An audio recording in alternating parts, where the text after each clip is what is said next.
right? It provides truthful evidence. And so here they're looking at, you know, we all come to the table with beliefs, belief systems.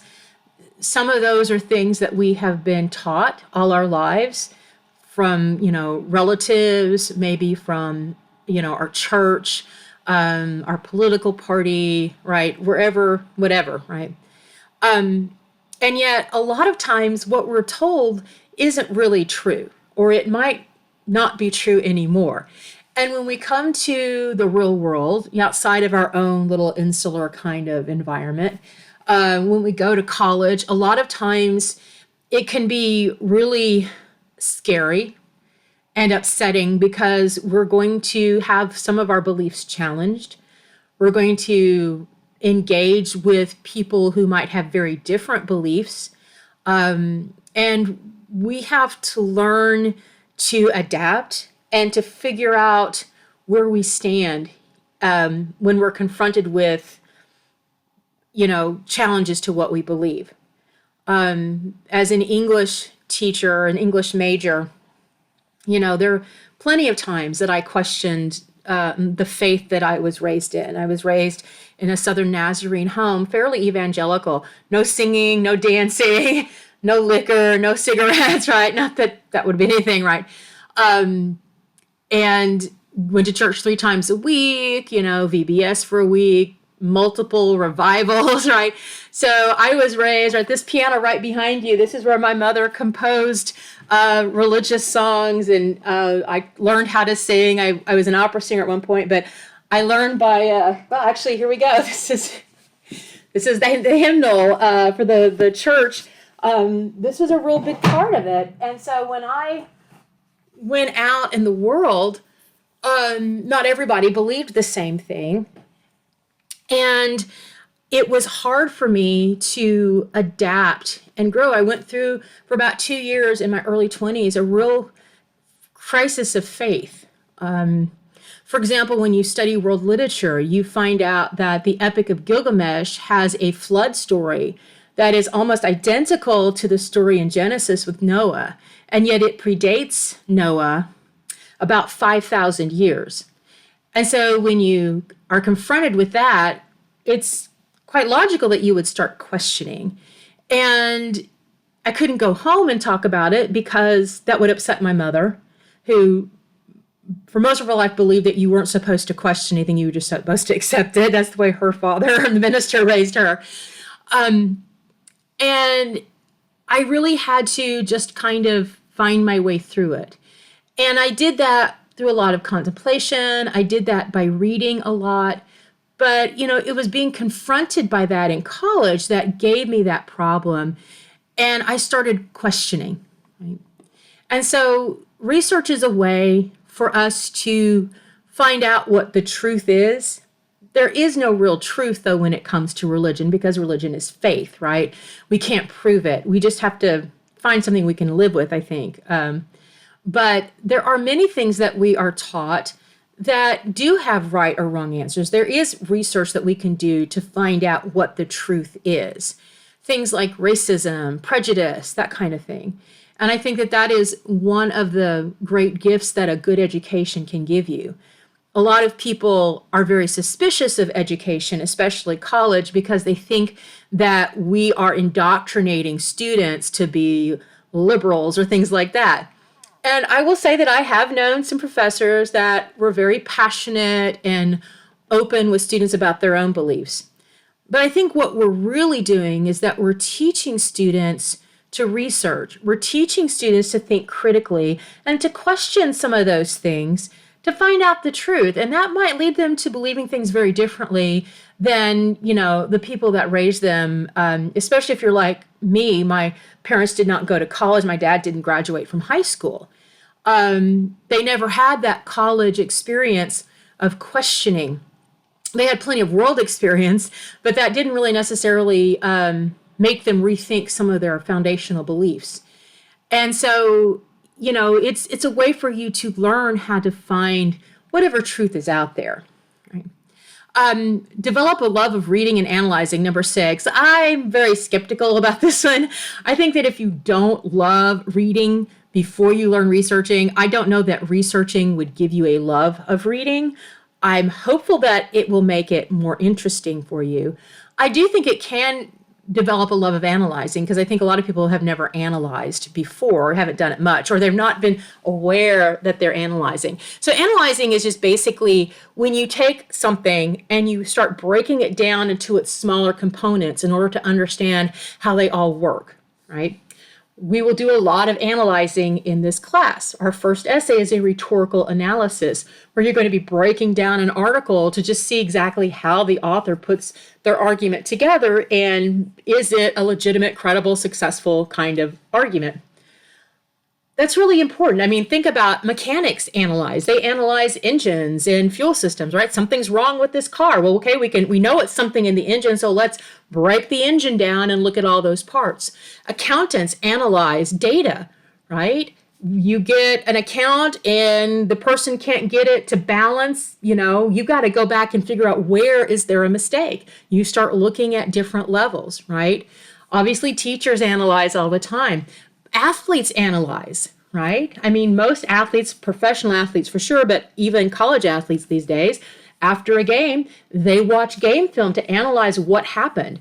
What did they do right? Where are weaknesses? They look at film of their opponents and analyze, what are their strengths and weaknesses that we can take advantage of, right?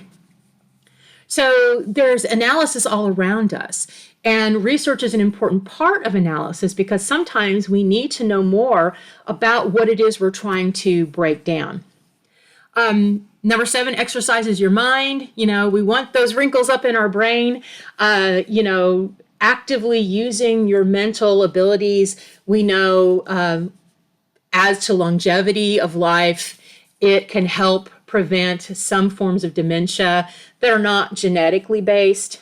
So again, it's really good. And the more you do it, the easier you get. I mean, the brain is a muscle, right? And so just as you're going to do those sit-ups, and at first it's very painful, but after you've been doing them for a while, you have to up the game to continue being difficult, right? Same thing with analyzing and research. At first, it's going to be maybe difficult, maybe painful, but the more you do it, the more honed your skills will be and the easier it will be to do.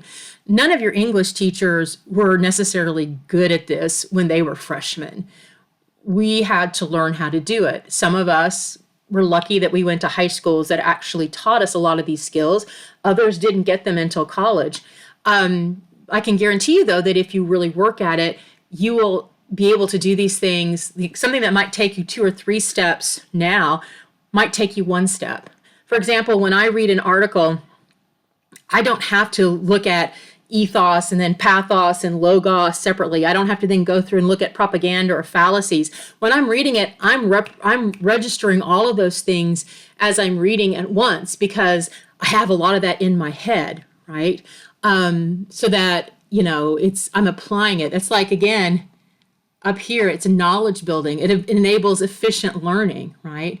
So I can quickly discount or put in the save or put in the discard pile pretty quickly when I read research, because I just recognize things that are just gives, that are like, oh, there's no way I can use that. But again, that's just because I've exercised that skill a lot until it's really second nature. Keeps you updated on recent information. That's pretty obvious. The only thing about that one is that not all issues have to be, or don't all need updated information. There are some issues like medical and technological issues that demand the most recent information, because things change so quickly in those areas. But like in my field, we're still citing things that were written 3,000 years ago, right? Aristotle is that's 3,000 years ago in the 500 or the 5th century BC, and yet he is still as important a philosopher and rhetorician as he ever was. And so in my field, it's not necessarily that important. I mean, you still want to look at recent information to find out has anything new happened, but I can still cite from Aristotle and make a good case for how we're supposed to do something when it comes to rhetoric.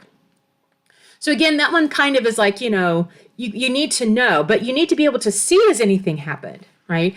I remember in the new edition of our World Lit book, or the previous edition, the introduction on the Greeks, we're talking about the island of Crete, which is the Minoan civilization.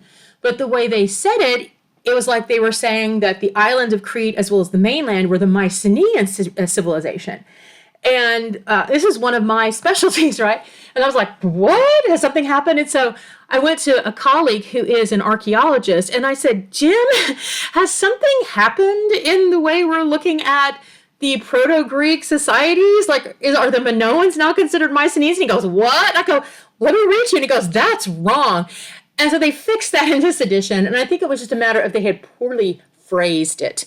But yeah, some things happen. And my immediate thing was not to say they were wrong. My immediate impulse was, has something new happened, right?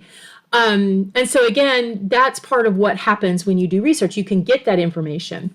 Number 9, it breeds credibility or builds credibility. Obviously, when you're arguing with somebody, if you can bring in quality information, it makes you look more credible. Now, the caveat to that is that some people are what we call fanatical believers and fanatical skeptics. And when you read the Master Guide to Academic Essay, you'll see, we'll talk about that more specifically. But basically, fanatics demand 100% proof, which doesn't exist.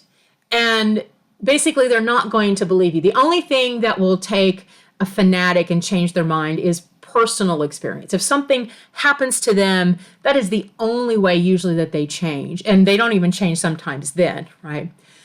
So for some people, it doesn't matter what you say. They're always going to poo-poo or question it. Right now, we have a very dangerous and quite honestly, a discouraging kind of feel in the country that wants to discredit scientists and discredit experts in fields. And the people that are saying this are not experts. They're lying. And some of them know they're lying, and they're just doing it for political or personal gain. It's very upsetting. And so they are encouraging people to not demand credibility, to believe just whatever sounds good for you, right? One of the challenges that we have as researchers personally is what's known as confirmation bias.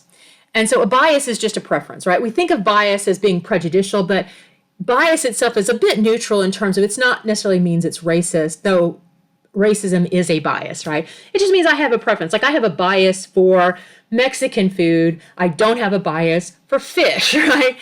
And confirmation is just I think that it's true, right? So what confirmation bias is a concept, is that when we hear something that confirms our own biases, that kind of, goes along with what we think is true or what we prefer to think is true of the world, we are more likely to accept it without questioning. When we hear something that is against our bias, we are more likely to be defensive and skeptical, right? So what we have to do is we have to learn to turn off that bias so that we look at all evidence as objectively as possible. And that is difficult. And again, that's one of the skills that you have to learn. You have to learn to be critical